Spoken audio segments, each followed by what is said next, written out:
Om Swastiastu. Kami dari kelompok 3, di sini kami akan mempresentasikan materi tentang analisis beban kerja dan analisis kebutuhan sumber daya manusia. Sebelumnya, izinkan saya memperkenalkan diri saya dahulu. Saya, Ayu Salma Ardana Iswari, NPM 1932 122 104. Di sini saya juga akan memperkenalkan anggota kelompok yang lainnya. Itu ada Melina Letitania dengan NPM 1932 122 124. Kemudian ada Ida Ayu Armeliana Agustini dengan NPM 1932 122 144. Kemudian ada Agus Dodi Aryadi dengan NPM 1932 122 225. Kemudian ada Wayan Agus Rahadiawan dengan NPM 1832 122 059. Di sini saya akan menjelaskan materi tentang pengertian analisis beban kerja. Analisis beban kerja adalah proses untuk menetapkan jumlah jam kerja orang yang digunakan atau dibutuhkan untuk merampungkan suatu pekerjaan dalam waktu tertentu. Tujuan dari analisis beban kerja itu adalah untuk menentukan jumlah karyawan yang diperlukan untuk menanggulangi suatu pekerjaan dan menentukan jumlah karyawan dalam beban kerja yang bisa diluapkan kepada seorang karyawan. Selanjutnya ada metode analisis beban kerja. Pembuatan analisis beban kerja harus bisa dilakukan dengan tepat. Oleh sebab itulah, terdapat tahapan metode yang perlu dilakukan. Di antaranya, yang pertama ada metode daftar pertanyaan. Metode daftar pertanyaan nantinya bisa diaplikasikan menggunakan cara penyusunan daftar pertanyaan terbuka yang berisi mengenai uraian tugas setiap karyawan atau pegawai atau pemegang jabatan dalam perusahaan. Selain itu, metode daftar pertanyaan juga harus disesuaikan dengan hasil dari analisis jabatan. Yang kedua ada metode wawancara.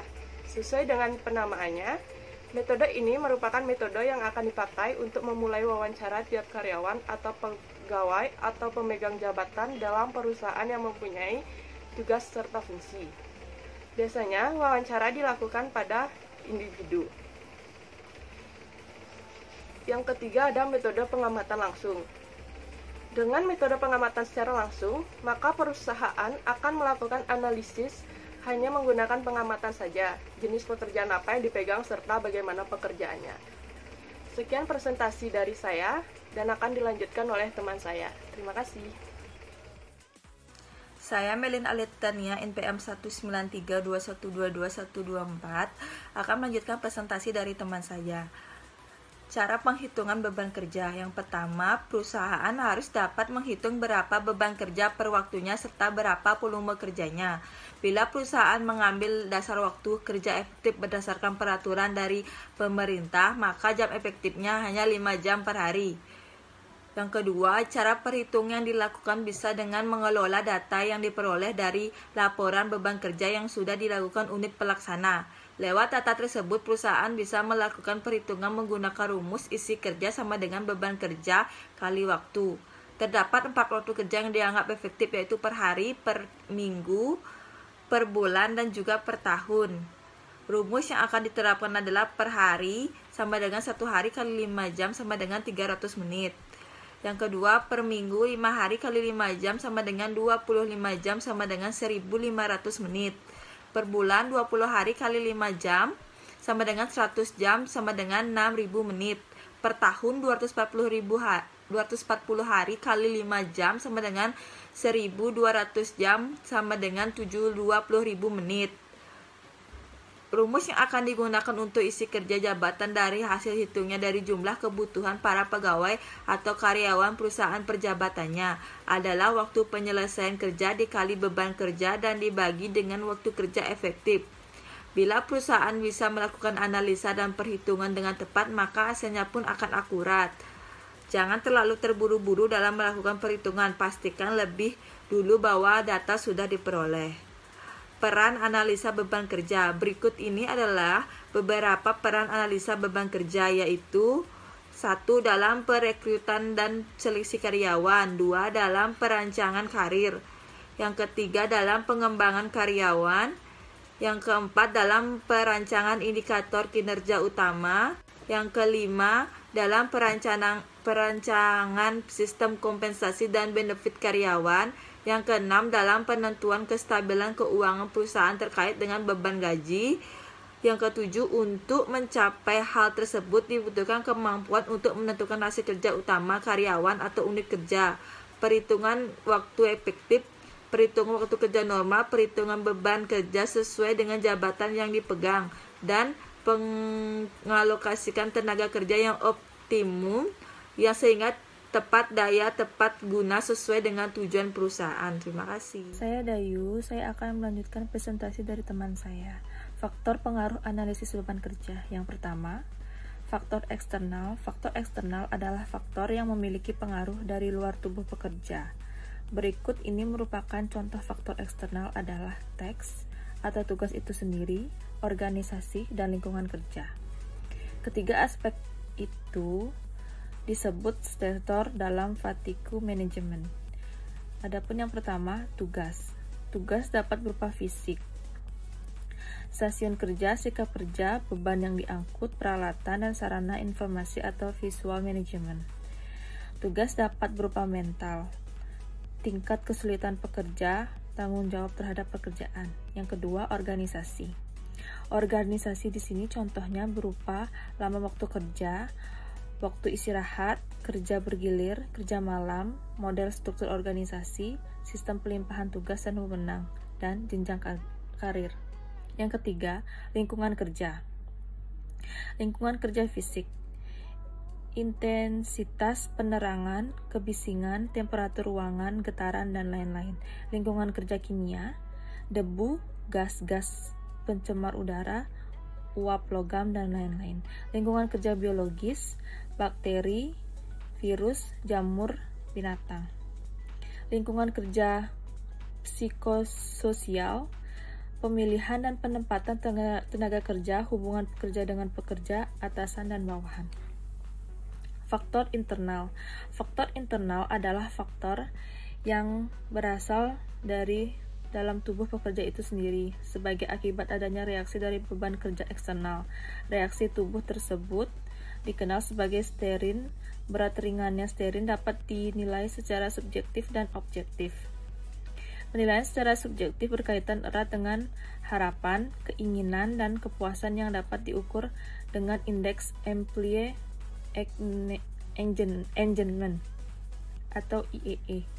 Penilaian secara objektif dinilai melalui perubahan fisiologis.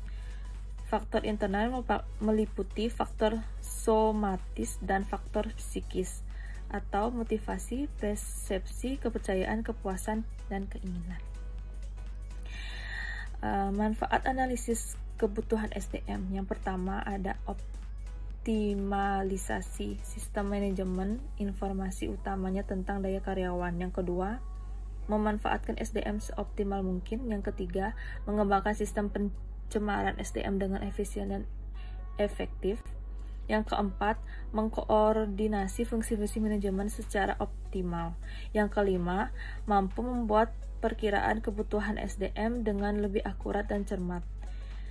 Dengan demikian, analisis kebutuhan perusahaan akan SDM menjadi sebuah proses penting.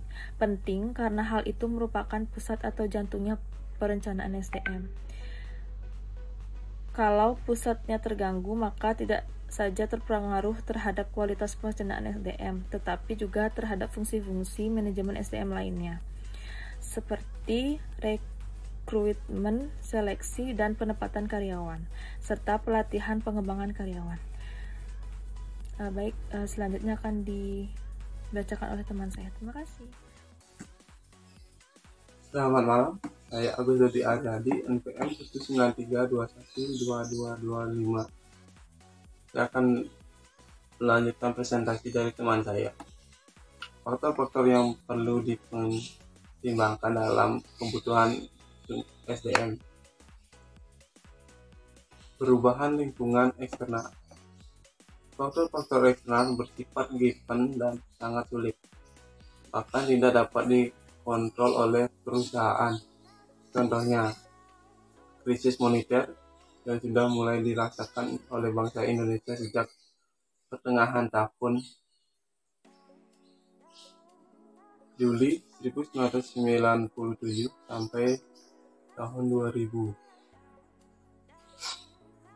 yang diikuti krisis ekonomi merupakan kejadian yang tidak pernah diduga sebelumnya. Akibatnya terjadilah penurunan kapasitas produksi industri yang cukup tajam dan terjadinya pengangguran besar-besaran, kemiskinan, pertumbuhan ekonomi yang rendah.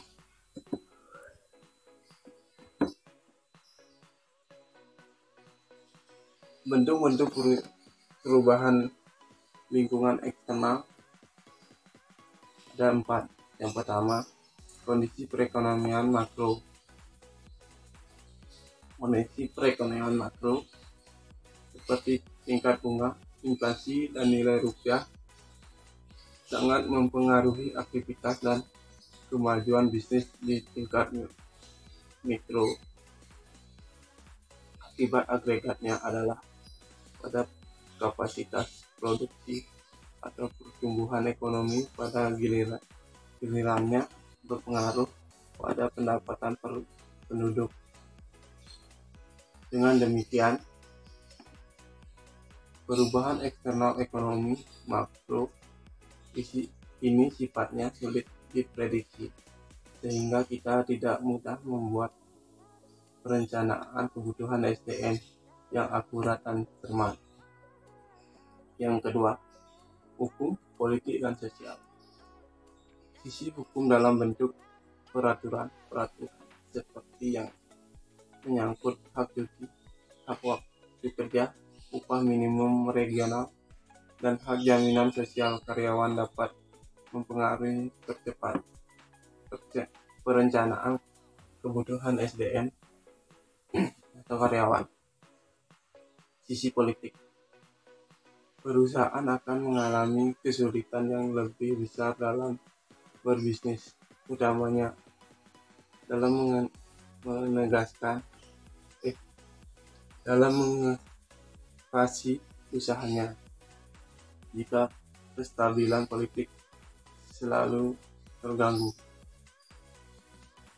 Dengan demikian, dapat gilirannya ketidakpastian kestabilan politik akan berpengaruh pada kualitas perencanaan kebutuhan SDM. Kemudian dari sisi sosial, perubahan pun tidak jarang mengalami kesulitan dalam perencanaan SDM. Misalnya, tidak ada yang membantah jika unsur sosial budaya masyarakat bisa memberi ciri perbedaan etos kerja. Oleh karena itu, perusahaan cenderung akan merekrut SDM dengan ciri etos kerja yang tinggi dari beberapa daerah tertentu. Yang ketiga, ilmu pengetahuan dan teknologi.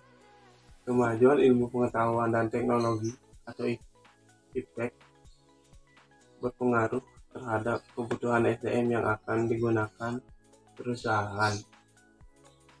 Ini pun tergantung pada jenis usaha dan teknik produksi yang akan digunakan. Apakah akan berorientasi pada padat karya ataukah padat modal. Yang keempat, persaingan usaha. Persaingan usaha merupakan bentuk lain yang perlu dipertimbangkan dalam perencanaan kebutuhan SDM. Bentuk tersebut misalnya dalam aspek keunggulan efisiensi teknologi, kualitas SDM, tingkat upah, dan peluang ekspansi usaha, serta pasar komoditi. Hal-hal itulah yang mempengaruhi permintaan perusahaan terhadap SDM di pasar kerja. Sekian presentasi saya. Presentasi akan dilanjutkan oleh teman saya. Terima kasih. Perkenalkan, saya Wan Agus Radiawan akan mempresentasikan perubahan lingkungan internal. Perubahan kondisi perusahaan. Kondisi perusahaan yang sehat dan kurang sehat dilihat dari sisi efisiensi akan berpengaruh terhadap permintaan atau kebutuhan SDM. Sistem informasi manajemen yang baik di perusahaan, mulai informasi dari bagian pemasaran, produksi, keuangan, dan departemen SDM, akan lebih memudahkan perusahaan dalam menyusun rencana sumber daya manusia. Di samping itu, perencanaan SDM yang baik akan dipengaruhi oleh perencanaan perusahaan, antara lain kualitas rencana strategi yang berisi misi dan tujuan jangka panjang seperti tingkat pertumbuhan produk, komoditi baru, teknologi yang digunakan, dan pangsa pasar. Rencana strategik ini akan menentukan kebutuhan atau permintaan perusahaan akan jumlah, tipe, dan kualitas sumber daya manusia. Perubahan kondisi karyawan yang relatif mudah dilihat adalah segi-segi perilaku pengusaha teknologi, ragam kebutuhan karyawan, tingkat kehadiran, dan perputaran karyawan, yang semuanya itu akan berpengaruh pada produktivitas kerja. Segi perilaku misalnya dapat dalam bentuk kedisiplinan dan kepatuhan terhadap peraturan, tingkat pengetahuan, dan seterusnya. Pengusaha teknologi di kalangan karyawan akan mempengaruhi kebutuhan dan kualitas. Jika perusahaan akan menerapkan sebuah inovasi baru, produksi dan pengolahan hasil. Di samping itu, jumlah karyawan yang tidak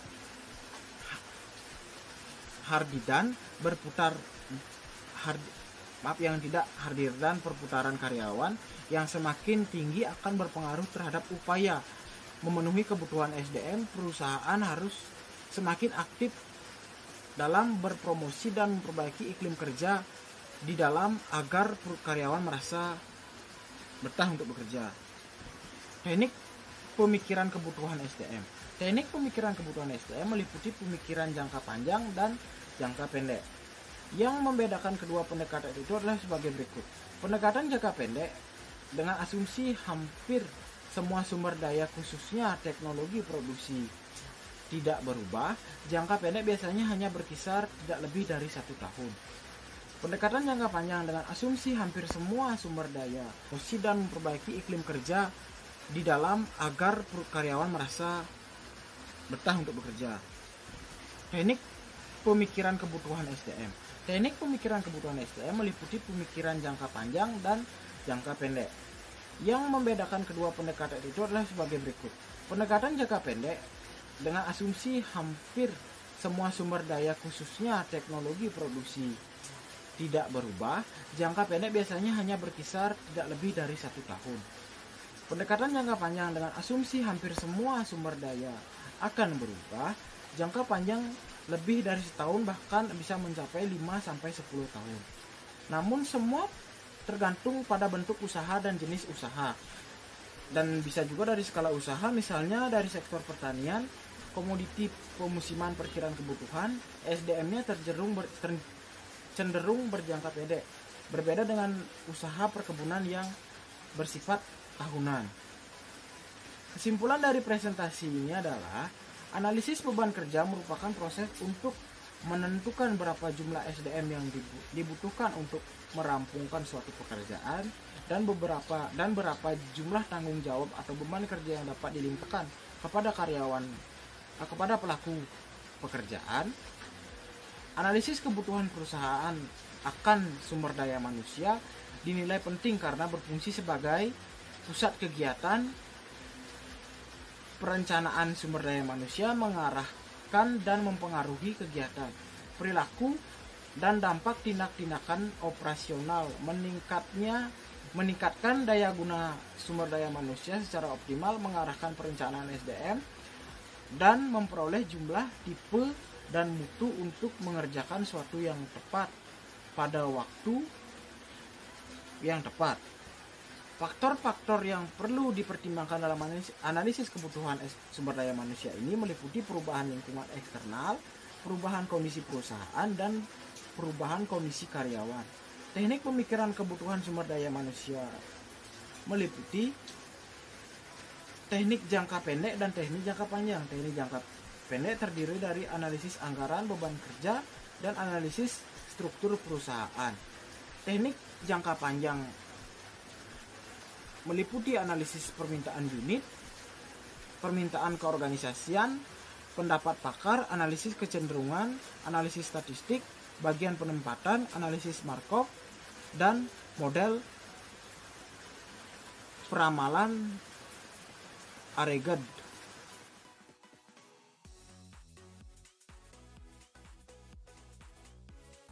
Perkenalkan, nama saya Putri Siska Aristia Dewi, NPM 19321222216. Di sini saya dari kelompok 6 akan bertanya kepada kelompok 3.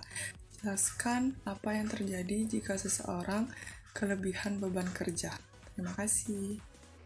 Saya, Ayu Salma Ardana Iswari, NPM 19321221104. Di sini saya akan menjawab pertanyaan dari kelompok 6, yaitu dari Siska. Jadi jawabannya itu adalah beban kerja yang terlalu berlebihan akan mengakibatkan dampak yang buruk. Beberapa dampak yang buruk itu seperti yang pertama ada kualitas kerja menurun. Beban kerja yang terlalu berat tidak diimbangi dengan kemampuan tenaga kerja. Kelebihan beban kerja akan mengakibatkan menurunnya kualitas kerja akibat dari kelelahan fisik dan turunnya konsentrasi, pengawasan diri, akurasi kerja sehingga kerja tidak sesuai dengan standar. Dampak yang kedua itu ada keluhan pelanggan. Keluhan pelanggan timbul karena hasil kerja, yaitu karena pelayanan yang diterima tidak sesuai dengan harapan. Seperti harus menunggu lama, hasil layanan yang tidak memuaskan. Dampak yang ketiga itu ada kenaikan tingkat absensi. Beban kerja yang terlalu banyak bisa juga mengakibatkan pegawai terlalu lelah atau sakit. Hal ini berakibat buruk bagi kelancaran kerja organisasi karena tingkat absensi terlalu tinggi, sehingga dapat mempengaruhi kinerja organisasi secara keseluruhan. Demikian jawaban dari saya. Terima kasih. Perkenalkan, nama saya Nilo Madiswara Septaningrum. Saya NPM 19321222223. Saya dari kelompok 6 ingin bertanya, mengapa analisis beban kerja perlu dilakukan dalam sebuah organisasi? Terima kasih. Saya Dayu Armiliana, saya akan menjawab pertanyaan dari Septia Ningrum. Mengapa analisis beban kerja perlu dilakukan dalam sebuah organisasi? Kegiatan analisis beban kerja ini dinilai sangat penting dilakukan karena merupakan dasar kegiatan perencanaan SDM dalam menentukan kebutuhan jumlah SDM secara tepat pada waktu yang tepat, dalam rangka meningkatkan pendayagunaan SDM secara optimal yang akhirnya meningkatkan kinerja organisasi. Baik, itu jawaban dari saya. Terima kasih. Perkenalkan, nama saya Cokro Destri Mutia Praptikaskawati dengan NPM 1932122265. Saya dari kelompok 6 akan bertanya kepada kelompok 3. Coba sebutkan apa saja indikator-indikator dalam beban kerja. Sekian pertanyaan dari saya, semoga bisa dijawab. Terima kasih. Saya Melin Alititania, NPM 19321222124 akan menjawab pertanyaan dari Cok Mutia, yaitu apa saja indikator-indikator dalam beban kerja. Indikator beban kerja mencakup yang pertama, perbaikan yang terus-menerus dalam bekerja, peningkatan mutu hasil pekerjaan, yang ketiga, sikap terhadap pegawai, yang keempat, pemahaman substansi dasar tentang bekerja, yang kelima, etos kerja, yang keenam, perilaku ketika bekerja, yang ketujuh, menyelesaikan tugas yang menantang. Terima kasih. Halo, saya Wijanata Kesawa, nomor NPM 19321222240 ingin bertanya, jelaskan faktor apa saja yang menyebabkan adanya permintaan SDM di suatu perusahaan. Terima kasih. Saya Agus Dodi Ariadi akan menjawab pertanyaan dari Gesawa. Pertanyaannya, jelaskan faktor apa saja yang menyebabkan adanya permintaan SDM di sebuah perusahaan. Ada 3 faktor. Yang pertama, faktor internal. Faktor internal adalah kondisi persiapan dan kesiapan SDM sebuah organisasi atau perusahaan dalam melakukan operasional bisnis pada masa sekarang dan untuk mengantisipasi perkembangan di masa depan. Dengan kata lain, faktor internal adalah alasan permintaan SDM yang bersumber dari kekurangan SDM di dalam organisasi atau perusahaan yang melaksanakan bisnisnya. Yang kedua, faktor eksternal. Faktor eksternal adalah kondisi lingkungan bisnis yang berada di luar kendali perusahaan yang berpengaruh pada rencana strategi dan rencana operasional sehingga langsung atau tidak langsung berpengaruh pada perencanaan SDM. Faktor eksternal tersebut pada dasarnya dapat dikategorikan sebagai sebab atau alasan permintaan SDM di lingkungan sebuah organisasi atau perusahaan. Yang ketiga, faktor tenaga kerjaan. Faktor ini adalah kondisi tenaga kerja SDM yang dimiliki perusahaan sekarang dan prediksinya di masa depan yang berpengaruh pada permintaan tenaga kerja baru. Kondisi tersebut dapat diketahui dari hasil audit SDM dan sistem informasi SDM sebagai bagian dari sistem informasi manajemen sebuah organisasi atau perusahaan. Ya, sekian dan terima kasih. Selamat malam, perkenalkan nama saya Nikomang Indah Hardiani, NPM 19321222261. Saya dari kelompok 6 ingin bertanya, jelaskan apa yang dimaksud dengan analisis kebutuhan SDM. Terima kasih. Baik, saya akan menjawab pertanyaan dari Indah. Teknik peramalan. Untuk memenuhi permintaan dan penawaran sumber daya manusia yang efektif bagi perusahaan, tidak ada sebuah perusahaan pun yang tidak melakukannya, walau sekecil apapun ukuran perusahaan tersebut.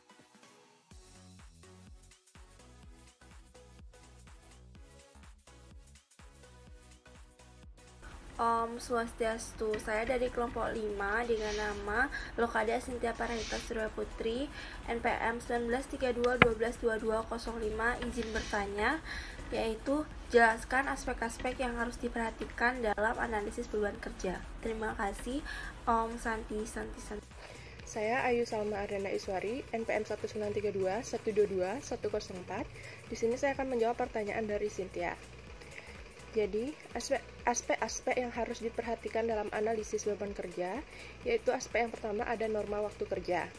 Waktu yang diperlukan untuk menghasilkan atau menyelesaikan satu pekerjaan tertentu, durasi waktu ini relatif tetap. Apalagi, bila norma waktu ini ditetapkan atau sudah menjadi standar perusahaan. Semua karyawan, apapun posisinya, pasti mempunyai jumlah waktu yang sama. Oleh karena itu, norma waktu adalah sebagian variabel tetap. Kemudian, aspek yang selanjutnya ada aspek volume kerja. Jumlah beban kerja yang diterima seorang karyawan dan terselesaikannya beban itu sampai tuntas. Oleh karena itu, setiap posisi karyawan atau setiap bidang kerja volume pekerjaannya tidak sama. Maka volume kerja ini adalah sebagai variabel tidak tetap. Aspek yang terakhir itu ada jam kerja efektif. Alat ukur yang dipakai dalam workload analysis. Dari jam efektif ini, maka rincian hari kerja efektif juga bisa ditentukan. Dua hal ini yang akan dipakai dalam perhitungan. Sekian jawaban dari saya. Terima kasih. Perkenalkan, saya Niwayanika Sintia Dewi dengan NPM 1932-12224. Saya akan memberikan pertanyaan, yaitu sebagaimana kita ketahui bersama bahwa kondisi tingkat perekonomian makro seperti tingkat inflasi, suku bunga, maupun aktivitas nilai rupiah itu mempengaruhi kemajuan atau jalannya dari perekonomian mikro. Nah, apa akibat dari kondisi tersebut? Terima kasih. Sore, saya akan menjawab dari pertanyaan Cynthia Dewi. Jawabannya adalah pada kapasitas produksi atau pertumbuhan ekonomi pada gilirannya berpengaruh pada pendapatan per penduduk. Dengan demikian, perubahan eksternal ekonomi makro ini sifatnya sulit diprediksi, sehingga kita tidak mudah membuat perencanaan SDM yang akurat dan cermat. Terima kasih. Kenalkan, nama saya Imadi Alit Santika, NPM 19321222222. Izin bertanya, penilaian secara subjektif berkaitan erat dengan harapan, keinginan, dan kepuasan yang dapat diukur dengan indeks employee engagement. Bisakah dijelaskan apa itu employee engagement? Terima kasih. Saya Melin Alit Titania, NPM 19321222124 akan menjawab pertanyaan dari Alit Santika, yaitu apakah KFC merupakan perusahaan waralaba? Jawabannya adalah sebagai pemegang hak waralaba tunggal untuk merek KFC di Indonesia, PT Fast Food Indonesia Tbk didirikan oleh keluarga Gelail pada 1978. Pada 1979, perseroan mendapatkan akuisisi waralaba dengan pembukaan gerai pertama pada bulan Oktober di Jalan Melawai, Jakarta. Terima kasih. Perkenalkan, saya Niputu Sintia Dewi dengan NPM 193122212. Saya dari kelompok 5 akan bertanya, jelaskan beberapa informasi yang diperlukan untuk bisa mengukur beban kerja abstrak. Sekian, terima kasih. Baik, saya akan menjawab pertanyaan. Ada beberapa informasi yang diperlukan untuk bisa mengukur beban kerja abstrak, antara lain yang pertama rincian tugas jabatan yang ingin diukur, yang kedua berapa frekuensi dari setiap tugas yang ada di dalam satuan tugas, yang ketiga berapa jumlah waktu yang memang dibutuhkan untuk setiap tugas, yang keempat waktu penyelesaian tugas yang didapatkan dari perkalian beban kerja dengan norma waktu yang ada, dan waktu kerja efektif, dan yang terakhir yaitu pengukuran kerja untuk beban kerja konkret. Baik, sekian jawaban dari saya. Terima kasih. Perkenalkan, nama saya Kompiang Deja Pratama, NPM 1932122215. Di sini saya akan bertanya, yaitu pertanyaannya, apa saja manfaat analisis kebutuhan SDM di suatu perusahaan? Sekian dari pertanyaan saya, terima kasih. Om Santi. Saya Agus Dodi Aryadi akan menjawab pertanyaan dari Kompiang Gede Jaya Pratama. Pertanyaannya, apa saja manfaat analisis kebutuhan SDM di suatu perusahaan? Jawabannya, yang pertama, optimalisasi sistem manajemen informasi, utamanya tentang data karyawan. Yang kedua, manfaatkan seoptimal mungkin. Yang ketiga, mengembangkan sistem perencanaan SDM dengan efisiensi dan efektif. Yang keempat, mengkoordinasi fungsi-fungsi manajemen secara optimal. Yang kelima, mampu membuat perkiraan kebutuhan SDM dengan lebih akurat dan cermat. Sekian, terima kasih.